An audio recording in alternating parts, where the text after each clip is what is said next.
defense becomes impossible. What becomes the basis of a sound offense? I asked. I give Nick credit for taking the bait. He explained that his tenure with the Rio Grande Vipers of the NBA D-League gave him the chance to make a system out of three-point shooting. Passing and movement were still priorities.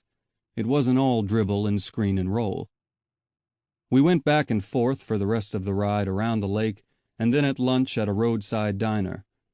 Later that night, we had dinner and talked more in terms of managing players, which is a very important skill in NBA coaching. How does a coach develop the confidence of the team? Nick's personality and ability to be a known entity to his players were real positives in his move to the head chair. Nick asked me to write this foreword, and I was happy to do so. His book will give you a good idea of the dedication and focus it takes to win as a coach. He does have that Midwest sensibility and hard work ethic, not to mention a variety of interests.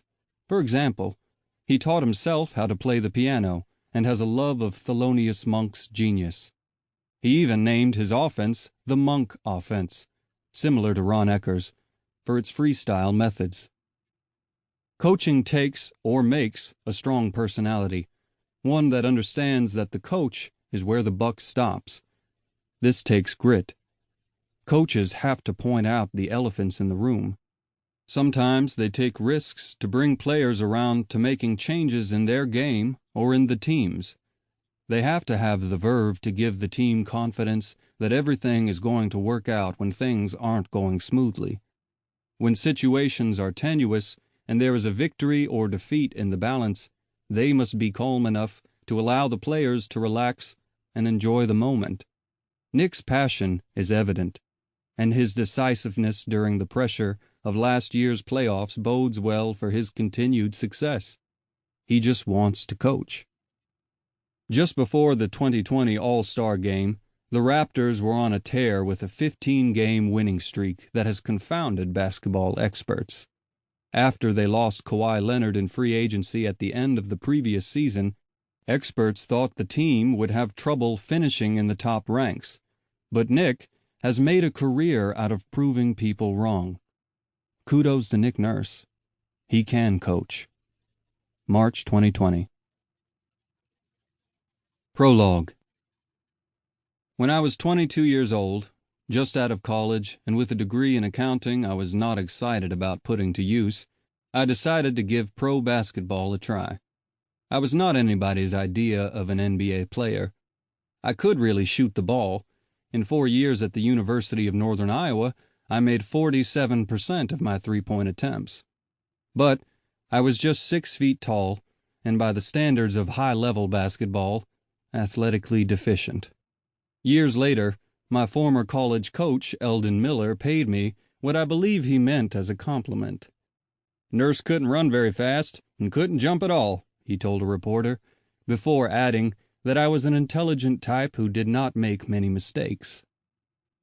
Through a friend in Iowa City who had connections in South America, I got an offer to play in Brazil, but their economy was collapsing and the opportunity quickly vanished. I put together a resume, cover letter, and some newspaper clippings about my playing career, figured out how much postage to put on the envelopes, this was 1990, and sent packets to pro clubs in Europe, Australia, and Japan. The global basketball world was not nearly as connected then, and it wasn't obvious how to get on a roster. I thought I had a job with a team in Bonn, Germany, but then nothing came of it. Soon after, I received a letter from the owner of a team in Derby, England, a place I'd never heard of, saying they would like me to play point guard for them. That same day, the team's owner, a man named Tim Rudge, reached me by phone to tell me that in addition to playing, he wanted me to be the head coach. Later, he would let me know he also expected me to score 20 points a game. 2 days later, I flew from Chicago with another American they had signed, Ernest Lee, who would provide one of my first lessons in international basketball. However far removed you may think you are from the main basketball grid, you'll be with some talent. Lee was a high school legend from Sacramento.